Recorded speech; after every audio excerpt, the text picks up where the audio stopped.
fascinating because a lot of people that I talk to, it's like they don't understand that even the water that arrives at their home has been shoved through multiple pipes and heavy filters and sieves and pushed and pulled, and the water is really denatured. I was on dialysis when I got this device. I mean, I already had all those years in filtration. I'd already tried a lot of different water enhancement technologies. This particular device gave me a feeling of groundedness that nothing else did. And I've talked to Ted before because I like ionized water a lot, but I can't really.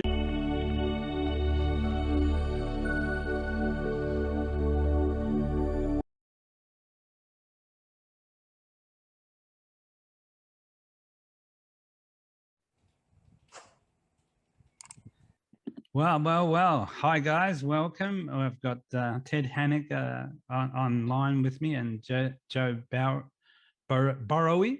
Yeah. And today, Ted's from a health background, and Joe's passion is all things about water. And this is a subject that's dear to my heart. I'm Freddy from FKC Health.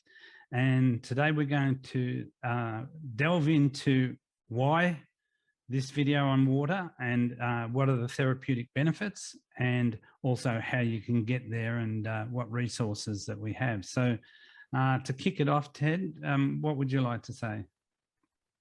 Yeah, well, thanks a lot for having me back, Frederick. I mean, it's great to have this conversation with Joseph. I've utmost respect for both you guys. So let me just share really briefly my story. So like, I didn't think that much about water. I had a reverse osmosis system a few years ago, and I figured that was good. I was getting all the contaminants out of the water. And through my research and just through talking to people, I stumbled across what's called electrolyzed reduced water. And this is water that's it's gone through a very strong electrical charge, and it basically disassociates the water. And when I started drinking this special kind of water, my entire perspective over health and wellness shifted because I felt profoundly better, more energized. I slept better. My digestion was better. And then I started really delving deep into the science because I really want to know why, what was going on. And I encountered Joseph through my studies because, you know, a lot of people get really seduced. I think they get really drawn into like all the energetics of water, and they miss that piece of filtration. And so it's really important to have optimal filtration and then activation, bringing the water back to life. And Joseph has been really instrumental in me just learning more about how all these things work together, and how it's not just about filtration, but it's also about bringing that energy back into your water. So, I mean, Joseph, it's awesome to have you back on, interview. I mean, Joseph has over a decade of experience with all things water. So he's definitely got the tenure of all of us here. So thank you so much, Joseph. Yeah, Joseph, let's hear from you. Yeah. Sure. So it's interesting the way you said that, Ted, because when I got started in water, it's not like there was this energization and filtration thing. Filtration was pretty much all there was. Like at that time, in the early days of the internet, the closest thing that there was to energization that I knew of at that time was there was a product out of Japan called the wellness filter, which was a filter. And then at the very end had some stages.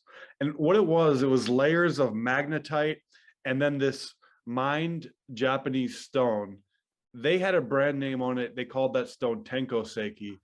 And other places have called it super growth energy stone. So it was layers of magnetite in that stone. And then there was magnets, some integrated somehow too. And it was like a water filter like this big. It was like this much of it was filtration and this much at the bottom was the energization. But still, from getting obsessed with water filters after I read Natural Cures by Kevin Trudeau when I believe it was 2007, so I must have been 19. Just that little bit, I mean, in a shower and for drinking, it was different. It was much closer to like really good spring water in the way it absorbed into my body. So that was my first kind of exposure to something beyond filtration. And then over the years after that, whenever I found something in that space, I wanted to try it. And it was very gradual, but underneath it all, because most of what there was filtration, that became the foundation I built from. Whereas today, a lot of people learning about, say, Kangan water or other kinds of energized water, they're just starting there. So they don't have that foundation of filtration in their wheelhouse. So Ted and I did a webinar about filtration where I talked about a lot of the technical aspects.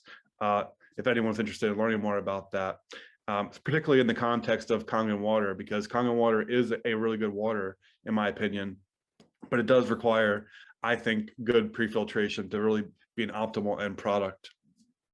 The other sides of water on the energetics, there are so many things coming out now that have to do with the energetics of water. And I haven't tried everything, but I've tried a lot. I've been through numerous ionizers, and, you know, all good to different degrees. Enagic does have some really cool properties, I think, that make it kind of special. I'll tell you, and the sleeper aspect of it is the cleaning and how easy it is to clean the Enagic compared to the other ones I've owned. And you take that for granted when you buy a brand new, you know, you lined up 5 ionizers and they were all live, you can get water from them. I mean, it's not that easy to differentiate which one's better, but as the year goes on and the years go on, when those plates start to build up, that's where you can really kind of tell a difference. So that's where Enagic, I think, has a really cool, not just that, the longstanding history of their company, their manufacturing quality, but from practical use standpoint, the energetics of it, you know, you can't underestimate having clean plates and the performance that does for bringing life to the water. But when you think about the Enagic, it's electricity introducing energy into the water and then separating that in 2 different charges and then just drinking one of those charges. So it's a unique kind of energized water. And it's not the only kind of energized water, but I think it's a really good one. I like that kind of water. I've met a few people here and there that are not as fond of that particular type of energized water, but most people that get it really love it. My day job, so to speak, you know, I have my water filter business that I've had for many years now. And, you know, if you watch the other video I did with Ted, you can hear his, you know, I've been in that space. So I still have that and I do that. And now I have a group that I kind of manage with that. But my day job, so to speak, is on the energetic side of water with a company called Natural Action Technologies. And we make vortexing devices. Yeah, Vortex. Yeah. So have you tried one of these vortexing devices? Yes, I have, and I was quite amazed that you can get handheld ones that you just hold onto the tap. You can get them, you know, the big tube ones for the whole house, and the vortex flow of the water alters the structure of the flow. That's the one. That's the one. Yeah, cool. Yep. And it's a best-selling unit. Yeah. What my passion is around the water is obviously the therapeutic and health benefits. I started off many years ago when I discovered Mr. Batman, who's famous. He was in a prison camp treating patients just purely water. So I got really curious and I went right into it, and I realized that, you know, all the water that people line up at the supermarkets and buy, it's stagnant, it's dead water, it's sitting in plastics that you know, you handle the plastic, some of the flimsy ones, and they start to crack on the surface and the plastic drops into the water. And then, you know, people say, oh, I must have my sparkling water, you know, and then you find a lot of the sparkling waters that are in the plastics as well, they're quite acidic. So I realized that water is the fountain of life, and without hydration and proper hydration, I couldn't work out why I hated drinking water. But it was only when I started to drink Vortex and you know, Kangan water, and I've had Kangan water before, and I've got a Zazen water filter, which is a mild step up. It's not in the same league as those other ones, but at least it's doing some pretty cool filtration. So yeah, I'm quite passionate about the health and therapeutic benefits of water. I don't think the average person realizes. They say, oh, I'm drinking 6 liters of water a day and I feel a bit waterlogged. Yeah, you've washed all the nutrients out of your body and you're now glugged because of the molecular structure of that water doesn't get absorbed into the stomach walls and into your body as much as these atomized and ionized waters, they go into your body. So you need a lot less water to achieve the same result. So yeah, that's where I've seen it. I mean, I think it's fascinating because a lot of people that I talk to, it's like they don't understand that even the water that arrives at their home has been shoved through multiple pipes and heavy filters and sieves and pushed and pulled, and the water is really denatured. And water is a container for energy. It's a container for life. And I really, like I said in my story, I was like, I started to move away from reverse osmosis towards ionization, and it really altered my entire experience of my health. And then learning about how water can have this energetic charge to it, and how that can actually bring energy to the body to do what it does best, which is to heal and to optimize. And people really don't know what they don't know. I feel like, people don't have any clue when it comes to water. They figure it's clear, it's wet, I drink it, it's water. Well, there's obviously a lot more to it. And I'd love to hear about vortexing, because I know literally nothing about that. So like Joseph, I'd love to hear your take on what does that do to the water? Yeah, it's really interesting. I mean, if you opened the inside of this unit and you saw what was actually in here, I don't, no, you won't be able to really see. I don't, like kind a of see some rifle bore, like a rifle bore. Yeah, it's like, it looks like basically like gray golf balls, and my CEO would kill me for saying that, but they look like that. When I first saw them, that's what I thought. But they're arranged in an engineered pattern that looks something like a DNA helix, and just that shape of the water flowing over that shape has a really good effect. And our original units were just the shape, just the flow dynamics had a really strong effect. The current generation of devices in that flow form, in those balls, have blended in shungite and quartz that create a dielectric charge. The quartz is amplifying the shungite frequency, and shungite comes from one place in the world, in Russia, Karelia, Russia. It's really an anomaly, and it's like 98% carbon. So it's mostly just carbon, but the other little bit that's in there, there's a compound called fullerenes, and we don't know for sure, but they are believed to give shungite its really interesting qualities. A lot of EMF neutralizing devices utilize shungite, and you see people wearing shungite beads, shungite necklaces, because it's got this really strong EMF balancing and grounding property to it. So that frequency is in the water when it passes through that. So it's the combination of that energy. Like, we've done tests where we did like a drop of water poured through this thing and took a long time to come out the other side. So at that point, the flow dynamics mean nothing because it's moving at a snail's pace. But just the material itself has a charge. Combined with the flow dynamics, you get, we think it's as close as you can get to mimicking a mountain stream. The ideal water, according to Victor Schallberger and one of his contemporaries, Andreas Schultz, the ideal water in our minds is like the most ideal cold mountain spring water. And then it gets enhanced when it starts flowing down a stream. The energetics of that flow are what that's why they're called natural action. They're trying to replicate what happens in nature at the best water sources. What does that do for people though when they're ingesting it? For me, I was on dialysis when I got this device. I mean, I already had all those years in filtration. I'd already tried a lot of different water enhancement technologies. This particular device gave me a feeling of groundedness that nothing else did. And I've talked to Ted before, because I like ionized water a lot, but I can't really drink it regularly if I don't use one of these devices, or else I don't feel the same kind of grounded. To be fair, I had one of these first before I had an ionizer. So bias in that respect. I mean, that could be basically what the bottlers are doing anyhow. It's a pretty unregulated business. People have been really marketed to believe it's better, when in my research, it's really municipal water they put into a bottle, and they're basically in the business of selling you a bottle. The water is an afterthought. And if anybody's looking to optimize, I mean, that's why, all of us on this call are so passionate about water. It's fundamental, right? It's fundamental to your overall health and wellness. And I learned through my journey that like filtering it is one layer, but obviously, the energetics of the water has a profound impact on how you experience life. If you're drinking water that has energetic value to it, like the Kangan water, the water that comes through there has molecular hydrogen, which I feel is the most beneficial piece of that water. And I think a lot of people get really distracted by alkalinity. Like, I do little tests where you do the little droppers and everybody's like, oh, it's high pH. And, it's interesting to look at, but I really think the major benefit that most people don't know about is molecular hydrogen gas. That's the most therapeutic part of that water. Agreed. Even if everybody could get one of those handheld vortexes, they would be, from a cost comparative point of view, from plumbed and installed water systems. I'm all for plumbed and water systems, that's where I go.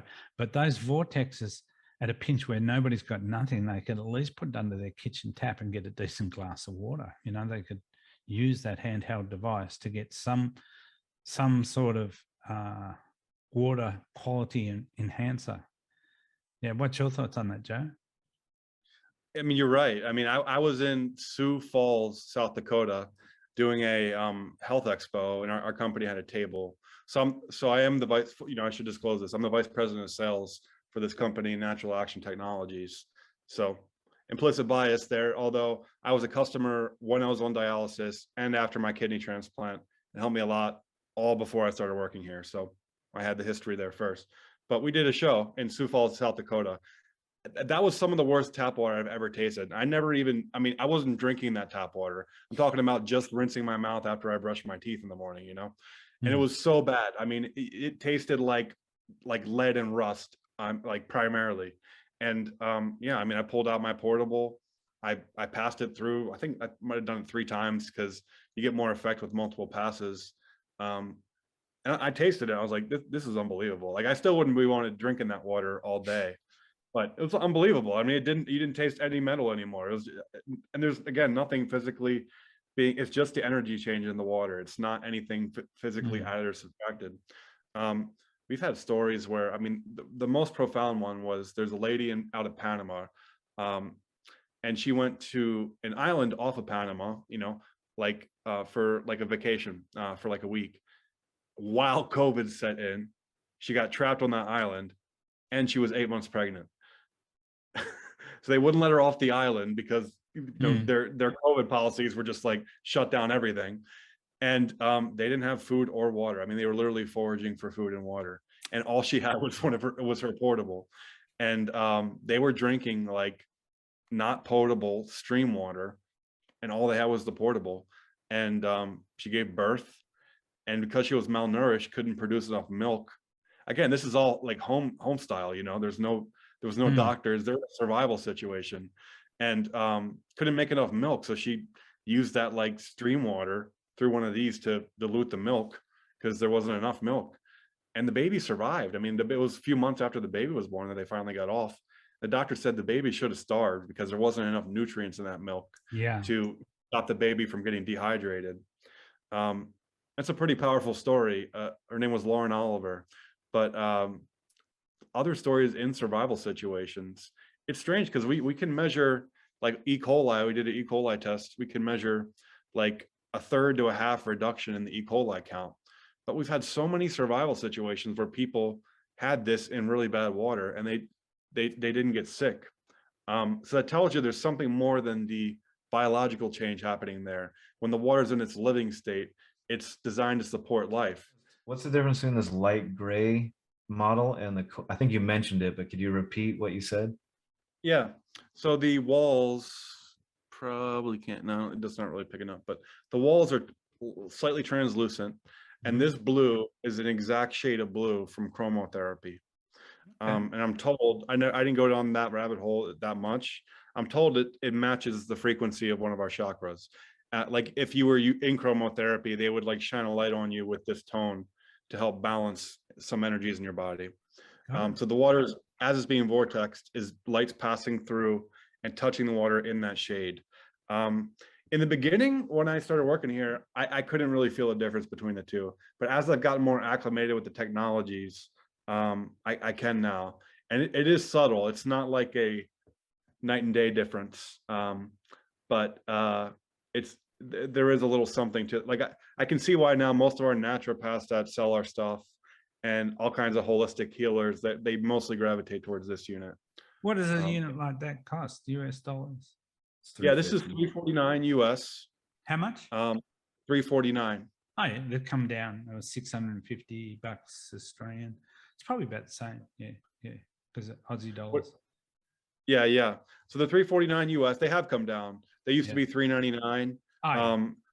So they're coming down. And our whole house units are twice as many vortexing stages as they used to be. And they're just slightly more expensive now. So how much are they? The whole house units are $14.99 US, and they're 24 stage unit. but both of them they're one-time expenses. There's no cartridges to refill. There's no changes, no maintenance. For this one, I wash it with soap and water, and that's it. So they're good. When you look at this versus a water filter on the front end, it's like, the price can be close, or same thing with a whole house unit versus a whole house water filter. But when you look at the cost over 10 years, usually these are a lot cheaper. So this is the Hagalis lab. Can you guys see this? Yep. Yeah.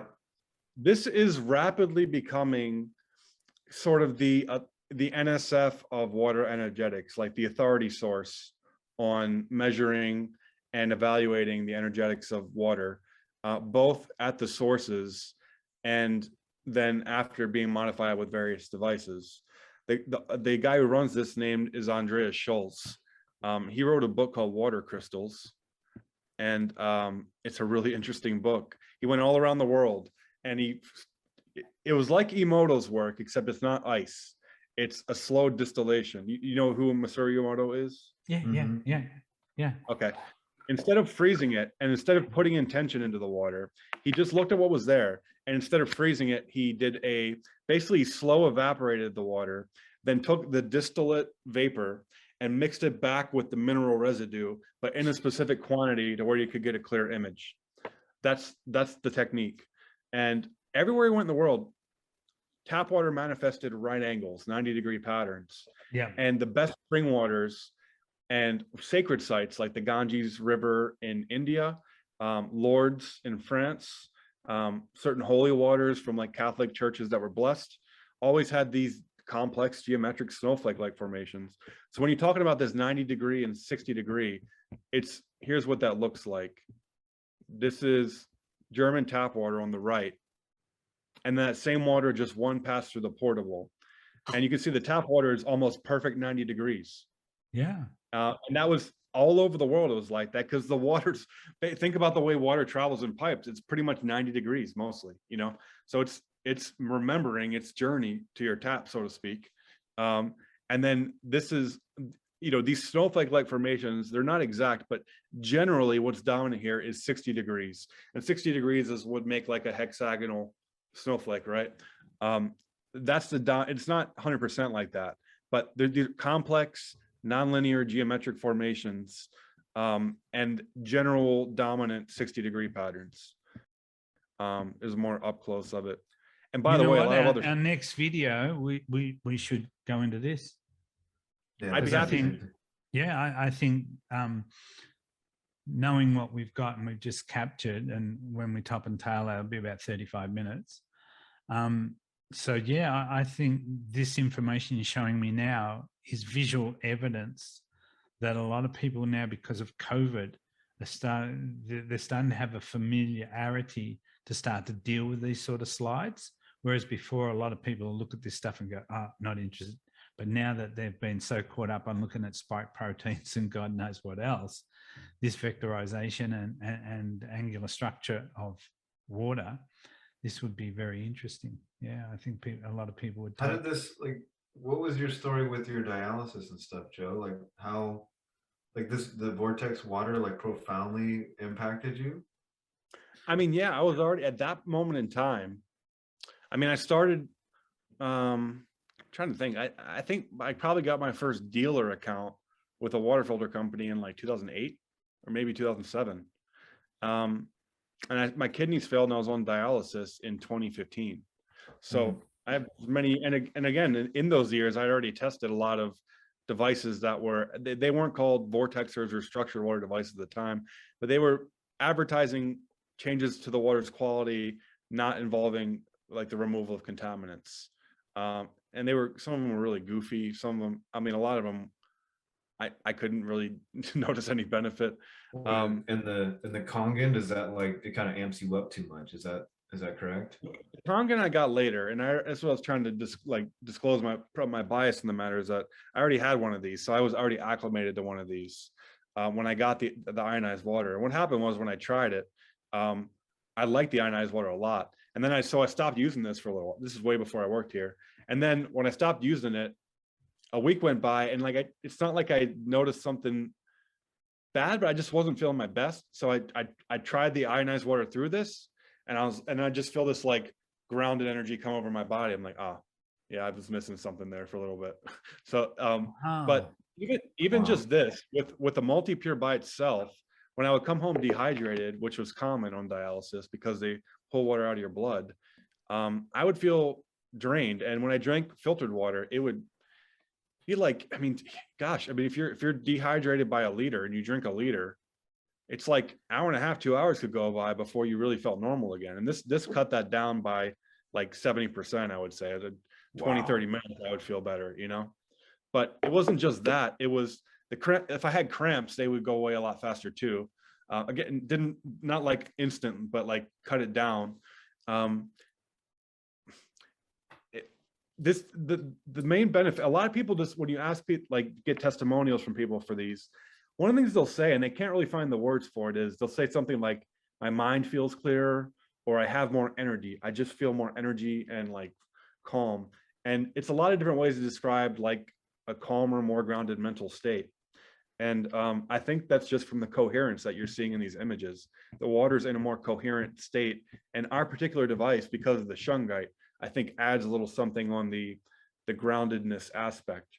And that's why, even though there's other stuff I like ionizers, and there's other, not vortexers, I haven't tried another vortexing device I've liked. And most of them are just frankly copies from people that used to be associated with us, like dealers that got disgruntled and they went and made their own thing. But other devices in this vein where they're passive, they're not electricity based, but they do something to water to revitalize it. And they're good, but this is the one I could never take out of the chain and still feel good. Other ones I could kind of take this out, put this in, you know, stop this one. I didn't feel it, even though I noticed something with it. If I had other good stuff, I didn't notice a big difference without it. This was the one I couldn't like take out without noticing a difference over like a week. Yeah, and this was all, you know, years before I worked here. I connected with the company on the same basis that I connected with you, Ted, was that they had, at the time, they were transitioning away from this messaging where it's like all you needed was this device and never any filter. To have a filter in the old days of this company was like sacrilege, you know. It was like, that was showing that you didn't believe enough in this, you know. That was the mentality, and they were moving away from that. And so I wrote an article and I emailed it to a lot of their distributors, and I got in touch with the CEO, and we just became friends. And then a couple years, yeah, and then a year after my transplant, I needed a job, and I started helping out on their website chat box, and then I ended up moving to Ohio now to work for the company as the vice president of sales. Wow, wow, wow. This is a cool story. This is a cool story. I love it. Thank you. The Zazen water filter I've got is what's your opinion on them? Like, where do they sit in the world? I mean, I would put it, I would say in the world of gravity filter, well, so I would consider it's above pretty much any pitcher filter you could buy.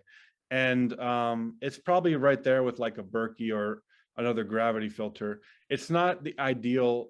There's just not enough highly absorptive material. Like, so that ceramic dome at the top is a good, and I found the OEM of this in Korea, and I had a long chat with them. But that ceramic dome is a good mechanical filter. So anything that's like over 2 microns will just be not allowed to pass through. There's carbon, and then there's other mineral stones the inside. And I just don't think there's enough of it to get the contaminants of concern out at a high level for a long period of time. That's my general point of view on it. Now, the mineral stones, I think, are helping the energetics, and especially the ones that are in the holding tank, I think definitely help the energetics, and they definitely help the taste. But I wouldn't, you know, the best filters I've found, everybody wants like a gravity filter or a pitcher that's really easy to use and you can use it anywhere. But the highest performance filters, I keep always coming back to, they're always plumbed in and under pressure. Yeah. Yeah, I would consider it, I mean, certainly better than nothing, and better than most probably 99% of the pitchers out there. And then kind of not up to par as far as like the good plumbed in pressurized systems. So if, you know, the valve where you push the glass against it, if you held that handheld vortex filter underneath the output of the gravity-fed pitcher, and the water trickles down through that vortex machine into a glass. How do you think that would be an improvement, or? Yeah. Yeah. If it were me and I had that device, I would be, so when I filled up the top, I'd be pouring it through this. Before you even went and in. then I would do it again at the bottom, that's what I would be doing. Cool. That's cool. So you do the entrance into the top part through that handheld, and then when you take it out to drink it through the handheld. Yeah, because this makes water more soluble, and not like 9.5 Kangan soluble where you can make tea with it, but it increases. Like when I noticed when I was on dialysis at the time, because my liver meridians were just like, because my body was under so much stress, my liver, my whole it's kind of this line up down to your chest, down through your inner thigh. My liver meridians were like pulsing with stress. I could feel them, and I'm blanking out. What was I just talking about before I got into that? I went down a line I shouldn't have gone down, apparently. The vortex I was taking vitamin C powder because it helped mitigate that. And I was taking reishi and cordyceps. I was on a big herbal regimen on dialysis to help mitigate the symptoms of dialysis. And when I first got one of these, it was like my filtered water mixing powdered vitamin C versus that same water one pass through this. I mean, it mixed in like a quarter of the time. It was just instantly dissolved. So the solubility factor, I think, will help because that'll make the media in the filter work better, because the water will be more soluble and easier to interchange with it. But also it'll be erasing. This is what you visually see in this image. It'll be erasing any negative energy imprints from the contaminants or from the tap, like the processing, before it gets filtered. So I think if you did it before and after, that's going amazing. Yeah. So for people to find out more about water, Joe, we'll include your contact details and website and information in the notes down the bottom, and same with Ted. So if people want to take these conversations further and learn more about water, not just about the devices and the filtration and the effects, but I guess the average listener and watcher of this program is going to learn that if you're going to look into water, best you look into it, because you can just rush down to your local filter experts and they'll sell you a story, because they're all going to be centered around a budget. Because they're centered around a budget, they're going to say this device does this and this device does that, but you're going to get sales speak and you're not going to get the water that you require. And I think you've got to know what you're chasing when you go down that track so that you get the result you want. I know that my father lived to 98 and he was as fit as a mallee bull, but if those gull taps were copper, I reckon he might have went a lot longer. Yeah. So we'll pull up here and maybe do another one down the track on specifics so that people can learn more about water and water technology. There's so many areas of health and well-being that I on my channel want to cover and get exposed to people. Ted was on our last interview and we talked a lot about mindset and self-sabotage, and we talked about the attributes of coffee and how that impacts our health in a not so good way. And certainly when you say you were on dialysis and you had your own health issues, and that channeled you into the journey on water, it's really interesting. So just want to thank you guys for your valuable and precious time, and we'll see more of you down the track. Thank you very much. Thank you. Really enjoyed the conversation. Me too. Thanks, guys.